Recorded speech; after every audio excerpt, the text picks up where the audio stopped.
Hello, hello. Welcome YouTube to the live stream. This morning we're going to be talking about progesterone. So I'm going to wait a few moments for folks to join top chat, live chat. I hope that you guys are doing well. Happy Thursday. It is Christine with gaugegirltraining, an online meal planning and coaching service. And I am really excited to talk to you guys about today's topic. Today's topic is progesterone, signs of low progesterone, how to boost progesterone, and I want to get into what it means. Hello, hello. If you are just joining the live stream, welcome. For those of you who don't know me, my name is Christine Haranik. I am the owner and founder of gaugegirltraining, an online meal planning and coaching service. I'm a food scientist, I'm a chemical engineer. I am also the author of the best-selling book, Unlock Your Macro Type. You purchased the Hormone Reset, fantastic. If you're here, please give this live stream a thumbs up. It really helps out. We're talking about progesterone today. So you guys have heard me talk about hormonal belly. Hormonal belly is when your body starts to redistribute where you store fat and it starts to just store it all in the midsection. And I've talked a lot about this, and the reason for this typically tends to be estrogen dominance. Estrogen dominance is high estrogen relative to progesterone. So with that being said, let's talk about progesterone for a minute. Progesterone is a hormone that when it is low, it is going to show up in very specific ways. Low progesterone is going to show up in irregular cycles. It's going to show up in terms of breakthrough bleeding. Does anyone here have breakthrough bleeding? It is going to impact your fertility. I do not ship abroad at this point, I'm sorry. And it is going to impact your ability to lose body fat. So if your progesterone levels are low, there are certain things that impact progesterone production. And the number one thing that stops progesterone production is stress. If you are stressed, and I talk about this all the time, your body is going to release the cortisol hormone, which is the fight or flight hormone. But the problem is the production of cortisol takes the precursor chemicals away from progesterone. So your body has a certain amount of biochemical reserves that it would have used to make progesterone, but instead it's going to create cortisol. So lowering your stress levels will bring your progesterone into balance. Nutrient deficiencies. So there are specific nutrients that you need more of to bring your progesterone into balance. And the first nutrients that you need, you want to be getting more healthy fats. You want salmon, you want avocado, you want olive oil, you want nuts, you want seeds, you want vitamin C. You want to be getting vitamin D3. You want to be getting enough magnesium. You want leafy greens. You want to be supplementing with the indole 3-carbinol. You guys have heard me talk about this a lot, the IC3, indole 3-carbinol. This will absolutely help bring your progesterone into balance. And here's the problem. When you stop ovulating, do I have anybody here who is no longer ovulating, or do I have anyone here with an irregular cycle? If your cycles are irregular and you're not ovulating when you're supposed to ovulate, when you ovulate, it triggers the release of progesterone. So if that's not happening as you're going into menopause or perimenopause, that is going to bring your hormones out of balance because ovulation triggers progesterone. And the problem is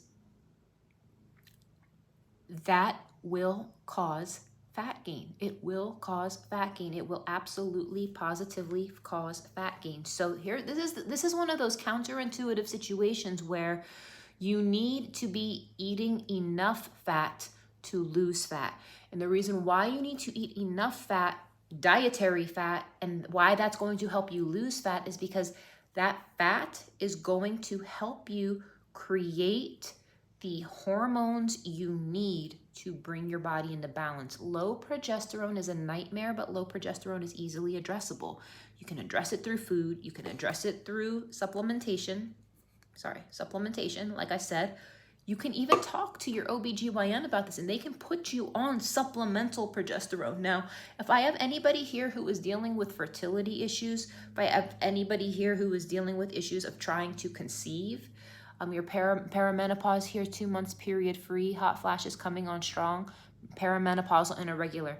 All of you ladies who are in that boat, you would be excellent candidates to supplement with something like this. And what this is going to do is it's going to detox excess circulating hormones. What that means is if your progesterone is low, it means your estrogen levels are high relative to that progesterone. So if that brings your estrogen levels back into balance, that means you're going to be good. So the link to order, I'm not sure if I could type it on here. If somebody can do me a favor and type it for me, it's gaugelife.com, G-A-U-G-E, life, gaugelife.com, and it's in the hormone reset category.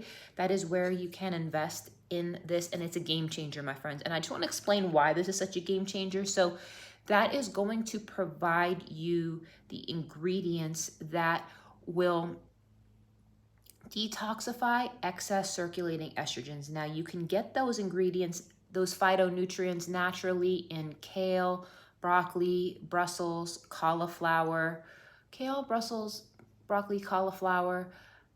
However, the amount of that you would need to eat in order to get therapeutic doses is, we're talking on order of 8 pounds. I'm sorry, I am not asking anybody to eat 8 pounds of Brussels sprouts. That's just absurd. So I think that you have to understand that menopause and a lack of ovulation are going to bring your progesterone levels down. They're going to lower those progesterone levels. And again, other signs of low progesterone, aside of the irregular periods, aside of infertility, aside of first trimester miscarriage, aside of those things, is going to be poor sleep.